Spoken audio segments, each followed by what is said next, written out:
الحمد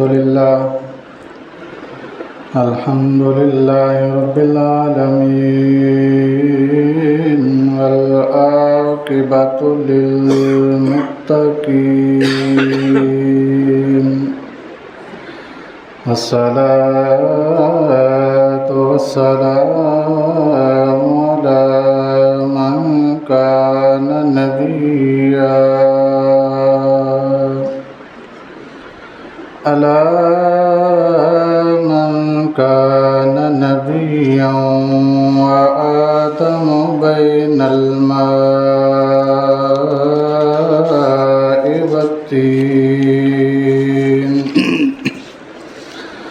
أما بعد فأعوذ بالله من الشيطان الرجيم بسم الله الرحمن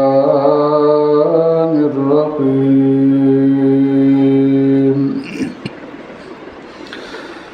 الذين إن مكناهم في الأرض أقاموا الصلاة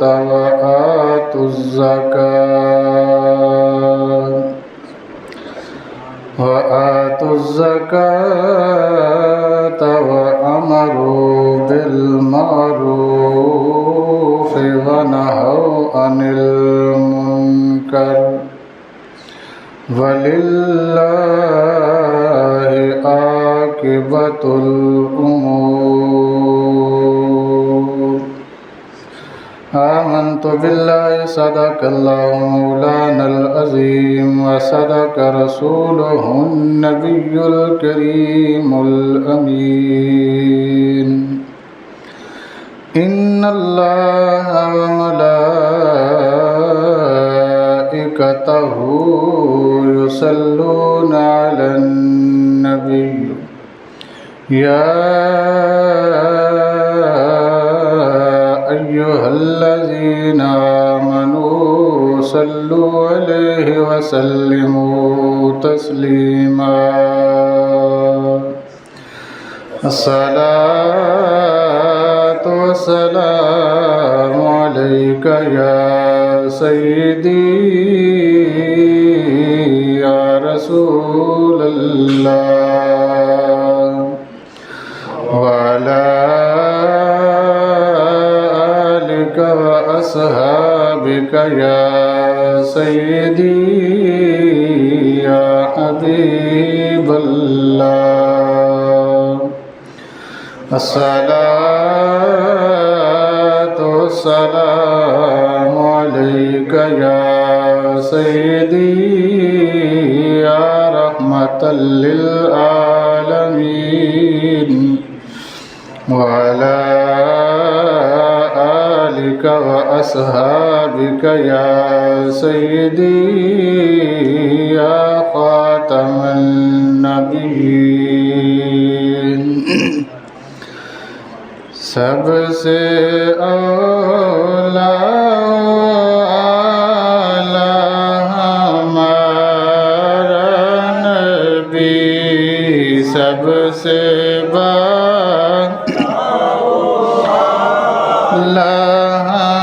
ہمارا نبی اپنے مولا کا پیارا نبی دونوں عالم کا دولہا کیا خبر کتنے تارے کھلے چھپ گئے کیا خبر کتنے تارے کھلے چھپ گئے پر نہ ڈوبے نہ ڈوبا ہمارا نبی پر نہ ڈوبا ہمارا نبی سب سے اولا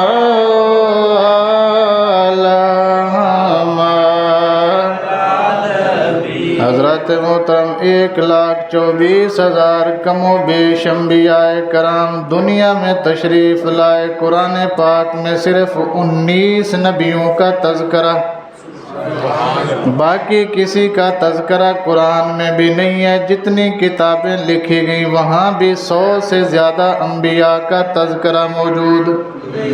اعلیٰ حضرت نے یہ جب سارا نظام دیکھا تو دیکھ کے کہنے لگے کیا خبر کتنے تار، وہ یہ بھی تو کوئی یقینی بات نہیں کہ 1,24,000، یہ بھی کوئی یقینی بات نہیں ہے۔ علماء نے لکھا ہے جب بھی 1,24,000 کو اس کے ساتھ کم و بیش ضرور استعمال کیا کرو، کیونکہ نہیں پتہ 1,24,000 سے کم تھے یا اس سے زیادہ تھے تو پتہ کس کو ہے۔ کیا خبر کتنے تارے کھلے چھپ گئے، کیا خبر کتنے تارے کھلے چھپ گئے، کیا خبر کتنے تارے کھلے چھپ گئے، پر نہ ڈوبے نہ ڈوبا ہمارا نبی، پر نہ ڈوبے نہ ڈوبا ہمارا نبی، سب سے ہمارا نبی سب سے بالا،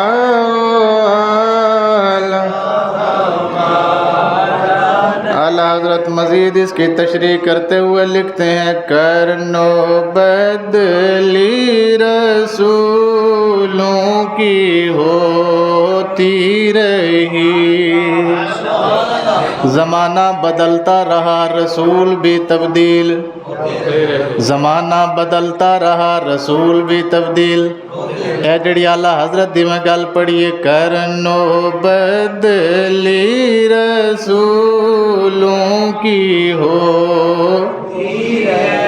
اے ذرا مشکل اردو ہے میں آسان اچ دسیا سی، زمانہ بدلدا رہا نبی بھی نال نال، کرنو بدلی رسولوں کی ہوتی رہی، کرن بدلی رسولوں کی ہوتی رہی، کرن بدلی رسولوں کی ہوتی رہی، چاند بدلی کا نکلا ہمارا بھی، چاند بدلی کا نکلا ہمارا نبی، سب سے اعلیٰ ہمارا نبی، سب سے بالا، اعلیٰ ہمارا نبی، اپنے مولا کا پیارا ہمارا نبی، سب سے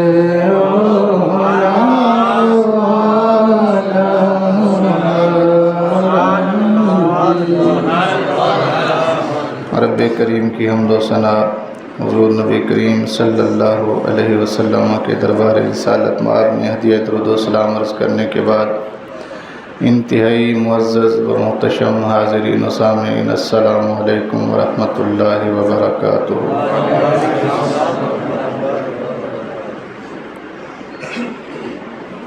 آپ حضرات کے سامنے میں نے سورہ حج کی آیت نمبر 41 تلاوت کرنے کا شرف حاصل کیا ہے۔ اللہ رب العزت ارشاد فرماتے ہیں الذین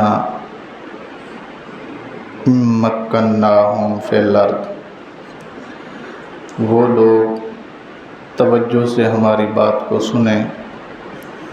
مکناہم، جن کو ہم نے رہائش دی، جن کو ہم نے ٹھہرایا، فی الارض، زمین پر۔ یہاں بات خاص نہیں ہے، عام ہے۔ خاص ہوتی تو صرف مسلمانوں کا نام لیا جاتا کہ ایمان والو تم۔ یہاں یہ بات خاص نہیں بلکہ عام ہے۔ اللہ ہر اس بندے سے فرما رہا ہے جو زمین پر رہائش پذیر ہے۔ الذین، وہ لوگ، مکناہم، جن کو ہم نے زمین پر ٹھہرایا، اقاموا الصلاۃ، وہ کون سی بات سنیں جی؟ نماز قائم کیا کریں۔ کیا کیا کریں؟ نماز قائم کیا کریں۔ تو اس کے دو ترجمے علماء نے کیے ہیں۔ پہلا یہ نماز قائم کیا کریں، اور دوسرا یہ نماز قائم کروایا کریں، یعنی خود بھی کریں اور دوسروں کو اس کی تلقین بھی کریں۔ وآتوا الزکوٰۃ، زکوٰۃ ادا کیا کریں۔ وَأَمَرُوا بِالْمَعْرُوفِ، نیک کام کرنے کا حکم دیا کریں۔ وَنَہَوْا عَنِ الْمُنکَرِ، اور برائی سے روکتے رہا کریں۔ وَلِلَّهِ عَاقِبَةُ الْأُمُورِ، جو لوگ یہ کام کر لیں گے اللہ آخرت کے معاملات میں انہیں کافی ہے۔ کتنے کام بتائے گئے؟ 4۔ نمبر 1، نماز قائم کرتے رہیں، کرواتے رہیں۔ زکوٰۃ دیتے رہیں، دلاتے رہیں۔ نیکی کا حکم دیتے رہیں اور خود بھی نیک کام، برائی سے خود بھی بچتے رہیں اور دوسروں کو بھی بچاتے رہیں۔ اللہ آگے ارشاد فرماتا ہے وَلِلَّهِ عَاقِبَةُ الْأُمُورِ، جو بندہ یہ 4 کام کر لے گا اللہ اس کے آخرت کے معاملات کے لیے کافی ہے۔ اللہ اس کے آخرت کے معاملات کے لیے۔ اچھا، یہاں پر ایمان والے کا تذکرہ نہ کر کے اس کو عام رکھ کے یہ کہا گیا کہ ایمان میں سارے برابر نہیں ہوتے، ایمان سبھی کا برابر نہیں ہوتا۔ یہ درجہ بندی میں خود سے نہیں کر رہا، رسول اللہ صلی اللہ علیہ وسلم کی حدیث مبارکہ ہے، نبی کریم صلی اللہ علیہ وسلم نے حضرت ابو بکر صدیق رضی اللہ تعالی عنہ کا تذکرہ خیر کرتے ہوئے فرمایا تھا لو وزن ایمان اہل الارض، اگر سارے زمین والوں کے ایمان کا وزن کیا جائے تو آگے فرمایا ابو بکر کا ایمان ان سب پر سبقت لے جائے گا۔ یعنی یہ سارے زمین والوں کا ایمان ایک پلڑے میں، ابو بکر کا ایمان ایک پلڑے میں رکھا جائے تو بھاری کون سا ہوگا؟ ابو بکر کا ایمان بھاری ہوگا۔ تو اس کا مطلب یہ ہوا کہ ہر بندے کا ایمان برابر نہیں ہے۔ کچھ لوگ ہوتے ہیں جو بالکل ایمان کے اعلیٰ درجے پر فائز ہوتے ہیں، کچھ اس سے ادنا پر ہوتے ہیں، کچھ اس سے بھی، اور کچھ میرے اور آپ جیسے ہوتے ہیں۔ آپ نہیں بلکہ میں اپنے جیسا کہتا ہوں، آپ تو بڑے نیک پاک بندے ہیں، تو میرے جیسے بھی ہوتے ہیں جن کو صرف جمعہ کی نماز نصیب ہوتی ہے، جن کو کچھ ایسے بھی ہوتے ہیں جو صرف سال میں 2 عیدوں کی نماز پڑھتے ہیں۔ اب جب وہ خود نہیں پڑھتا تو کیسے آگے عمل کرواتا ہوگا؟ کہ میرے جیسا بندہ خود نماز، میں گھر میں ہوں تو گھر والوں کو اگر میں نماز نہیں پڑھوا، میں خود پڑھوں گا تو گھر والوں کو کہوں گا نا، میں نے خود نہیں پڑھنی، خود میں نے 11 بجے اٹھنا ہے، گھر والوں کو کیسے کروں گا؟ دکان پہ بیٹھے ہیں، میں یہ کہتا ہوں کہ جناب دکان پہ دھیان دو، نماز کا وقت ہوا نہ میں خود اٹھا نہ میں نے کسی کو، ہاں کوئی کہنا بھی چاہے کہ جناب میں نماز پڑھنی ہے تو انہوں نے کہنا یار کام کر لے بڑا تو نمازی حاجی ہے، ایسا نہیں پتہ ہے۔ مطلب یہ ہے کہ کل ملا کر یہ عام بندے کو کہا جا رہا ہے، ہم جیسوں کو. میں یہ کہنا چاہ رہا ہوں کہ کن کو کہا جا رہا ہے؟ ہم جیسوں کو کہا رہا ہے. اعلیٰ ایمان کے درجے پر فائز لوگوں کو کہنے کی ضرورت نہیں پڑتی. ان میں سے اللہ اکبر، یہی وجہ ہے کہ رسول اللہ صلی اللہ علیہ وسلم کی ایک حدیث مبارکہ ہے جس کا مفہوم مبارک یہ ہے، اللہ تعالیٰ نے کچھ لوگوں کو چنا. اللہ نے کچھ لوگوں کو چنا تو انبیاء کرام علیہ الصلاۃ والسلام کے بعد کچھ کو چنا، ان کو نبی بنا دیا، اور کچھ کو پھر چنا، ان کو نبیوں کا وزیر، مشیر یا صحابی یہ بنا دیا.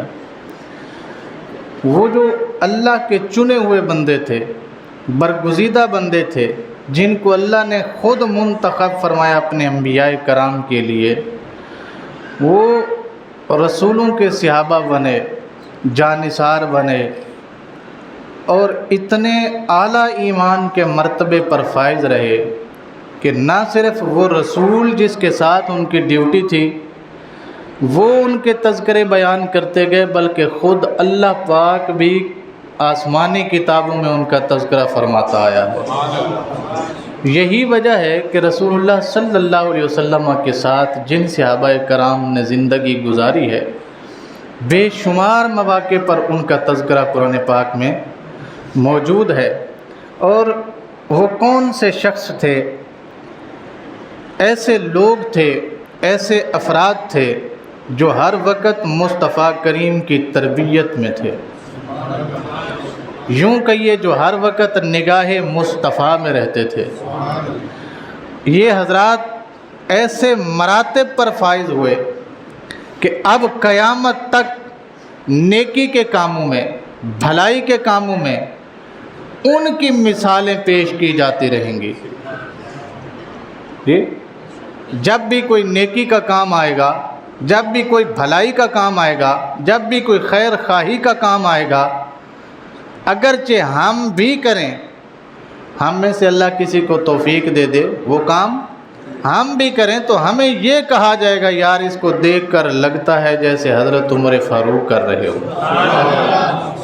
جی یہی وجہ ہے نا کہ میں نے پچھلے جمعۃ المبارک کو غالباً آپ کو کہا تھا کہ تاریخ اسلامی میں حضرت عثمان غنی رضی اللہ تعالی عنہ نے یہ اعلان فرمایا کہ میں جب سے بالغ ہوا تب سے لے کر جب تک میں قبر میں گیا تب تک میں نے کسی غیر محرم عورت کو نہیں دیکھا. اور یہ اعلان پاکستان میں ایک مولانا نے بھی کیا ہے، ان کا نام ہے علامہ عبدالستار خان نیازی رحمۃ اللہ علیہ. وہ بھی فرماتے ہیں کہ میں جب سے بالغ ہوا تب سے لے کر قبر تک جانے تک میں نے کبھی غیر محرم عورت نہیں دیکھی. اب یہ کمال ان کا نہیں ہے، کوئی بھی کام کرے گا نیکی کا تو مثال میں حضرت عثمان غنی موجود ہیں.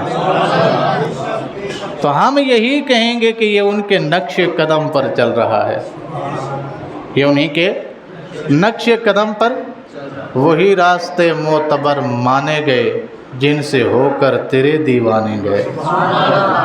جی راستے وہی ہیں، آج بھی کوئی چلے گا تو راستہ وہی ہے. اپنے راستے بنا کر کوئی چلے تو یہ اس کی خام خیالی ہے یا صرف بھول ہے اس کی. یہی وجہ ہے کہ درباری شاعر جن کا نام حضرت حسان بن ثابت رضی اللہ تعالی عنہ ہے، وہ فرماتے ہیں رسول اللہ کے سامنے کہ اذ المکارم فی اکناننا ذکرت فانما بکفینا یضرب المثل. یا رسول اللہ صلی اللہ علیہ وسلم زمانے میں جب بھی کبھی کسی چیز کا تذکرہ ہوگا، کسی نیکی کا، کسی بھلائی کا، تو آپ کے صدقے سے آپ کے دیوانوں کی مثالیں دی جائیں گی. یہ خود رسول اللہ کے سامنے صحابی شعر پڑھ رہے ہیں کہ جب بھی یا رسول اللہ تذکرہ ہوگا کسی نیک کام کا، کسی اچھے کام کا، کسی بھلائی کا، کسی جانثاری کا، کسی قربانی کا مسئلہ ہوگا تو سب سے پہلی جو مثال آئے گی وہ کس کی ہوگی؟ آپ کی برکت سے. یہ نہیں کہا کہ ہمارا یہ معیار یہ بن چکا ہے، فرمایا نہیں، یا رسول اللہ آپ کی برکت سے، آپ کی برکت سے آپ کے دیوانوں کی مثال دی جائے گی. یہ کمال ہے نگاہ مصطفیٰ کا، یہ کمال ہے نگاہ مصطفیٰ کا، اور یہ کمال ہے تربیت مصطفیٰ کا کہ رسول اللہ صلی اللہ علیہ وسلم نے انہیں ایسے اخلاق کے اعلیٰ مرتبے پر فائز کیا ہے کہ اب کوئی بھی مثال دینا چاہے تو مثال میں مصطفیٰ کے یار ہی نظر آتے ہیں۔ اللہ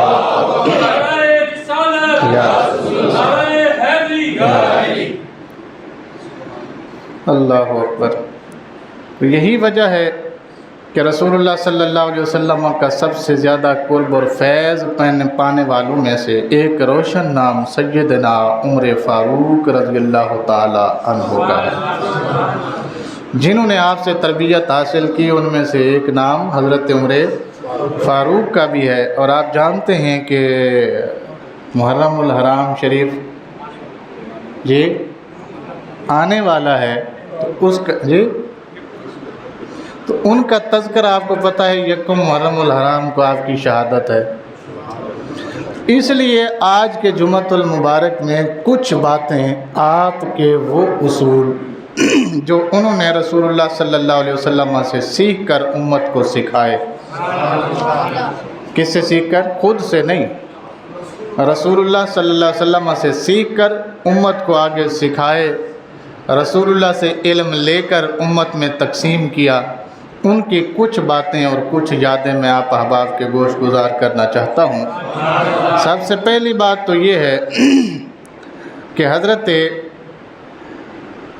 عمر فاروق رضی اللہ تعالی عنہ کہ القابات بے شمار ہیں، انہیں مراد رسول بھی کہا جاتا ہے۔ کیا کہا جاتا ہے؟ مراد رسول، امیر المؤمنین بھی کہا جاتا ہے، امام العادلین بھی کہا جاتا ہے، امام العادلین انصاف کرنے والوں کے امام، اور ان کا لقب فاروق اعظم بھی ہے، اور یہ لقب خود رسول اللہ نے عنایت فرمایا ہے، فاروق اعظم بھی ہے، اور ان کا ایک لقب خسر مصطفیٰ بھی ہے، اور داماد علی مرتضیٰ بھی ہے جی، ابو حفص بھی ان کا لقب ہے، بلکہ کنیت ہے عمر بن خطاب رضی اللہ تعالی عنہ۔ عمر آپ کا اپنا نام ہے، خطاب ان کے والد محترم کا نام تھا۔ میں اس لیے والد محترم کہہ رہا ہوں کہ والد والد ہی ہوتا ہے، والد والد ہی ہوتا ہے، چاہے ایمان پر ہو یا نہ ہو۔ یہ رسول اللہ کی تربیت ہے، یہ کیا ہے؟ رسول اللہ کی تربیت ہے کہ والد کو والد کا درجہ دو، والد کو والد کا درجہ دو، اگرچہ وہ مسلمان نہیں ہوئے۔ حضرت عمر فاروق رضی اللہ تعالی عنہ خود مسلمان ہوئے، آپ کے والد مسلمان نہیں ہوئے۔ تقریباً ہجرت نبویہ سے 41 سال پہلے، کتنے سال؟ 41 سال پہلے مکہ مکرمہ میں پیدا ہوئے۔ دور جاہلیت میں بھی آپ نے لکھنا پڑھنا جان لیا تھا، سیکھ لیا تھا، اعلیٰ درجے کے گھوڑ سوار بھی تھے، طاقتور پہلوان بھی تھے، عمدہ خطیب بھی تھے، مالدار تاجر بھی تھے۔ یہ اس وقت کی بات کر رہا ہوں جب ابھی مسلمان نہیں ہوئے تھے، جب ابھی مسلمان نہیں ہوئے تھے۔ قریش مکہ کی جانب سے شاہی درباروں میں کئی مرتبہ سفیر بنا کر بھی بھیجے گئے اسلام لانے سے پہلے۔ ان کی خوش نصیبی ہے کہ رسول اللہ صلی اللہ علیہ وسلم نے دعا مانگی، اللہم اعز الاسلام بعمر ابن الحشام او عمر ابن الخطاب، یا اللہ اسلام کو عزت دے۔ یہ رسول اللہ کی دعا ہے، کیا کر؟ یا اللہ اسلام کو عزت دے، کس سے؟ یا تو عمر بن حشام سے دے یا پھر عمر بن خطاب سے دے۔ عمر بن حشام ابو جہل کا نام ہے، کس کا نام ہے؟ جس کو آپ ابو جہل کہتے ہیں اس کا نام کیا ہے؟ عمر بن حشام۔ یہ دونوں مسلمان نہیں ہوئے تھے۔ رسول اللہ نے دعا مانگی، یا اللہ اسلام کو عزت مل سکتی ہے، تو دینا چاہے تو عطا کر سکتا ہے، لیکن ملے گی ان دو میں سے، یا تو وہ آ جائے یا پھر یہ آ جائے۔ اللہ نے مصطفیٰ کی دعا قبول فرمائی، عمر بن خطاب عطا فرما دیا۔ جی عمر بن خطاب عطا فرما دیا تو یہ مسلمان ہو گئے۔ اللہ اکبر، میں کہاں پر تھا؟ مسلمان ہو گئے 33 برس ان کے، اچھا انہیں مانگا تب اعلان نبوت کے 6 سال یہ دعا مانگی، اعلان نبوت کے 6 سال، یعنی 5 سال پہلے گزر چکے تھے، 6 سال میں آپ صلی اللہ علیہ وسلم نے یہ دعا مانگی۔ اپنی زندگی کے 33 برس گزارنے کے بعد ذی الحج کے مہینے میں حضرت عمر نے اسلام قبول کیا اور اسلام کی تعداد 40 تک پہنچی۔ کہاں تک پہنچی؟ یعنی ان سے پہلے 39 بندے مسلمان ہو چکے تھے، یہ تعداد میں 40ویں نمبر پر ہیں۔ ٹھیک ہو گیا جی۔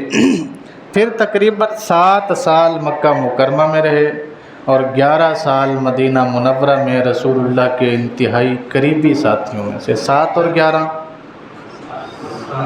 جی 19 سال رسول اللہ کے ساتھ رہے۔ کتنے سال؟ 19 سال میں سے کوئی غزوہ ایسا نہیں ہے جس میں حضرت عمر شریک نہ ہوئے ہوں، کوئی سفر ایسا نہیں ہے جس میں مصطفیٰ تو گئے ہوں پر عمر نہ گئے ہوں، کوئی مشورہ ایسا نہیں ہے جس میں باقی صحابہ تو ہوں حضرت عمر نہ ہوں، کوئی بزم مصطفیٰ ایسی نہیں ہے جس میں باقی موجود ہوں اور حضرت عمر نہ ہوں۔ تو یہ رسول اللہ کے ساتھ رہے اور کئی مرتبہ ایسا بھی ہوا کہ رسول اللہ کا فیصلہ کچھ اور تھا، حضرت عمر کا مشورہ کچھ اور تھا۔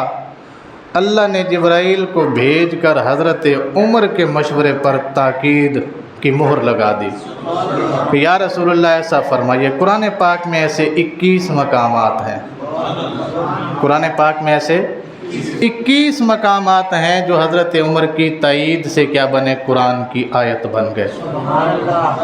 یعنی رسول ایک ان میں سے واقعہ میں بتا دیتا ہوں، آپ کو پتہ ہے بدر کے موقع پر کچھ صحابہ نے کافروں کو کیا کر لیا تھا؟ قید کر لیا تھا۔ کیا کر لیا تھا؟ قید کر لیا تھا۔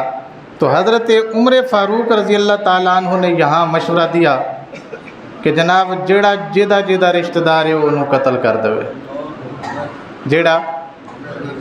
جیدہ رشتہ دار ہے وہ انہوں کی کرے؟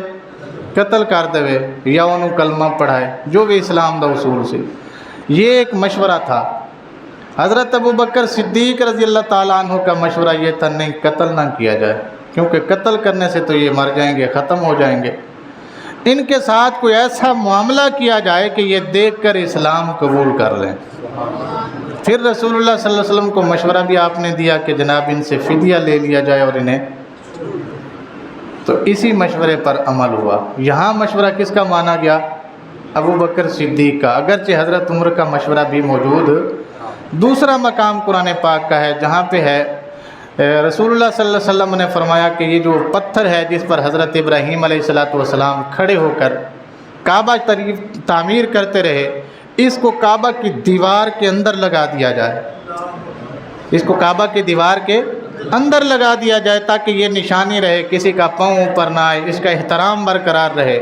حضرت عمر فاروق نے مشورہ دیا نہیں، اس کو مقام میں مصلی بنا دیا جائے، جہاں پر امام کھڑا ہو کر کیا کرے؟ نماز پڑھایا کرے۔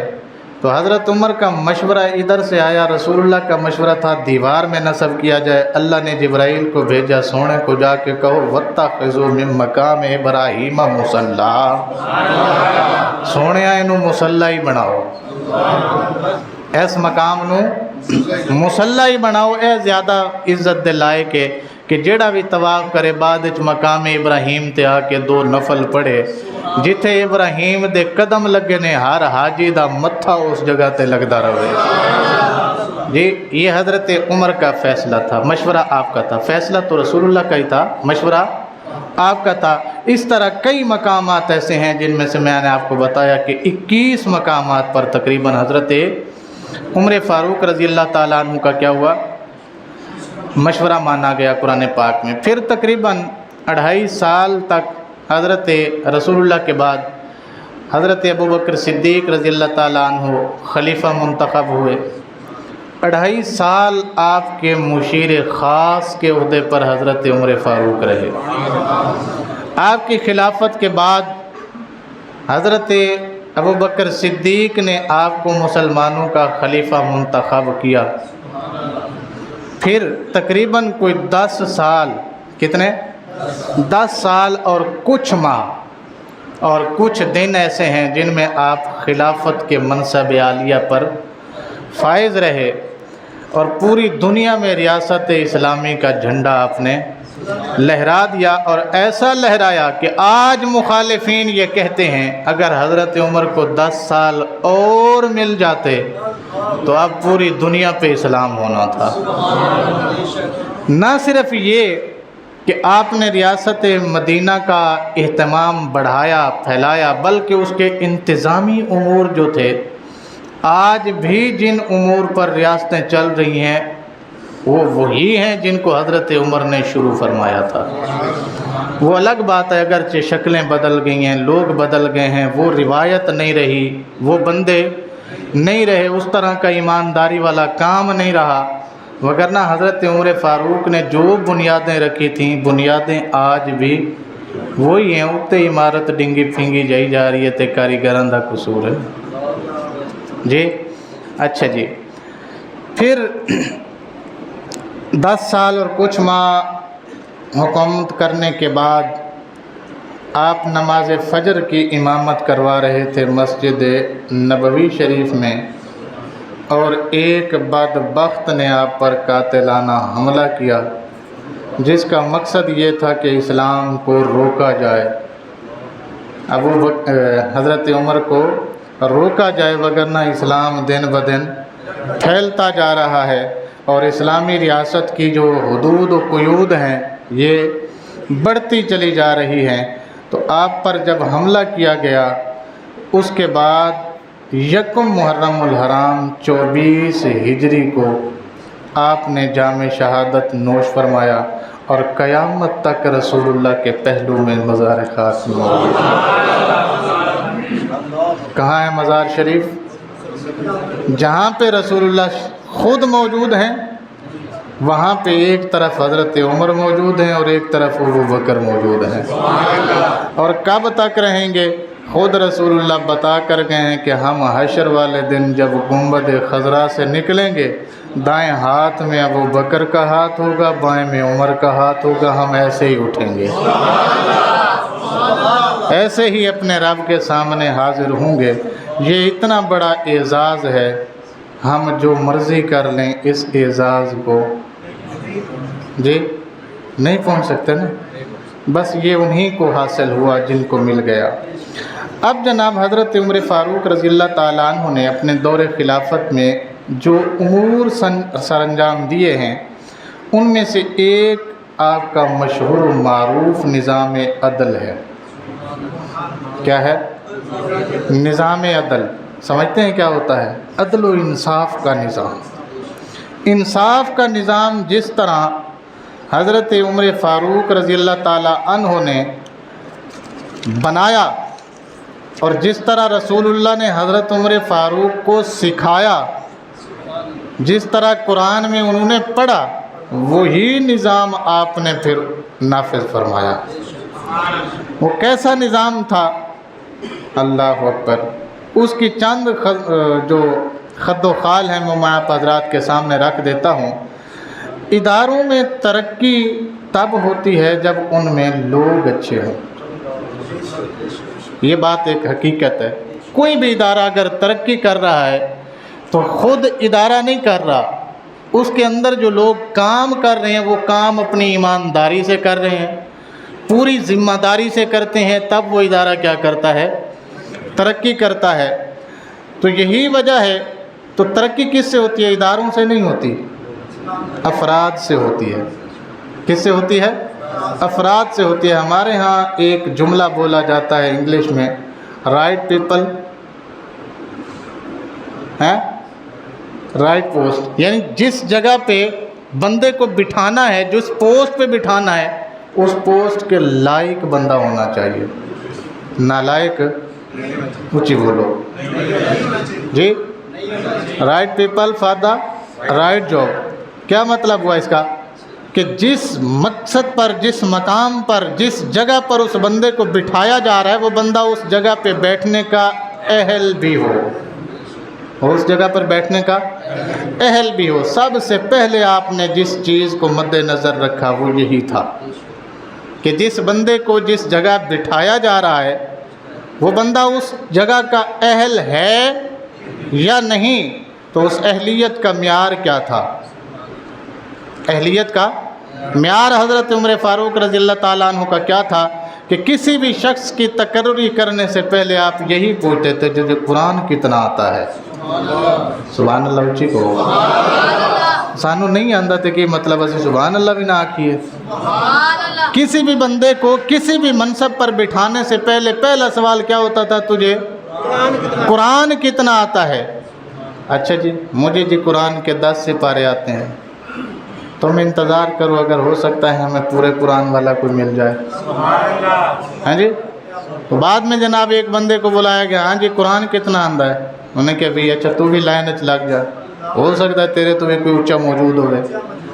ہاں جی تو جناب منو 30 سپارے یاد نے. فرمایا تو صحیح بندہ ہے. یہ کیا مطلب قرآن پڑھ کے بس تم بیٹھ جاؤ؟ نہیں. اللہ سے کتنا ڈرتے ہو؟ اللہ سے کتنا ڈرتے ہو؟ لوگوں کے ساتھ کیا بھلائی کرتے ہو؟ جو قرآن میں موجود ہے وہی کرتے ہو یا اس سے ہٹ کے کرتے ہو؟ تو یہ سارا انٹرویو کرنے کے بعد پرہیزگار کتنے ہو، خوف خدا تمہارے دل میں کتنا ہے، اللہ کو جواب دہی کا احساس تمہارے اندر کتنا ہے. پھر قرآن تمہیں یاد ہے تو قرآن ہاتھ میں رکھو. فیصلہ قرآن سے باہر نہیں ہونا چاہیے. فیصلہ قرآن سے باہر نہیں ہونا چاہیے. قرآن ہاتھ میں رکھ کے فیصلہ کرو. اگر قرآن سے تمہیں نہیں ملتا تو مصطفیٰ کے فرمان سے ڈھونڈو. اگر وہاں سے بھی نہیں ملتا تو اجماع صحابہ سے دیکھو. وہاں سے نہیں ملتا تو پھر قرآن کے اصولوں کے مطابق اپنی رائے استعمال کرو. تو یہ ہوا جناب بندے کا تقرر. اداروں کی جو ترقی ہے وہ کس سے ہوتی ہے؟ افراد سے ہوتی ہے. ادارے کے اندر فرد صحیح بیٹھے ہوں، افراد صحیح ہوں تو ادارہ ترقی کرتا ہی کرتا ہے. ہماری بد نصیبی، ہمارا سسٹم ہی ایسا بنا دیا گیا ہے، تاجے نو رکھ لے یار میں تنوں 10 لاکھ دیں گے، ماجے نو رکھ لے 20 لاکھ لے لے. ہیں جی تو جب 20 لاکھ 10 لاکھ یا 5 لاکھ لے کے ہم بندے رکھیں گے پھر ادارہ ترقی نہیں کرے گا، بندہ ضرور ترقی کرے گا. یہ ادارہ نہیں ترقی کرے گا، بندہ ترقی کرے گا. اچھا اگلی گل جی، عملی طور پر قرآن و سنت کا نظام نافذ کیا. ایک تو ہے نا جی ہمارے ہاں جو اسلامی نظام ہے، ویسے تو ہم اسلامی ریاست میں رہتے ہیں، ہمارے ہاں چور دروازہ ایک رکھا ہوا ہے بندوں نے. یہ جو ہمارے اوپر مسلط لوگ ہیں نا، انہوں نے ایک چور دروازہ رکھا ہوا ہے. ویسے تو یہ اصول ہے قرآن پاک میں، کوئی بھی قانون قرآن اور سنت کے منافی نہیں بن سکتا. یہ اصول ہے. یہ 1973 کے آئین میں یہ بات درج ہے کہ کوئی بھی قانون اسلامی نظام سے یعنی قرآن سے اور سنت سے ہٹ کر نہیں ہوگا. تو قرآن و سنت میں سود نہیں ہے، نہیں ہے، لیکن ساڈے نظام میں ہے. ساڈے نظام میں ہن کی کہیے نو اسی چور دروازہ رکھیا. جدوں سانو ضرورت ہوئے اسلام دی ادھر واڑو، تو جدوں ضرورت ہوئے اسلام تھوڑا جا سختی کرن لگے نکل کے ادھر چلے جاؤ. یعنی نہ یار ملا نہ وصال صنم، نہ ادھر کے رہے نہ ادھر کے رہے. ہماری سچویشن اس وقت یہ ہے. تو آپ نے عملی طور پر قرآن کا نظام نافذ کیا. اس قاضیوں کو سختی سے پابند فرمایا کہ فیصلہ کرتے ہوئے قرآن سے فیصلہ دیکھو. اور یہی وجہ ہے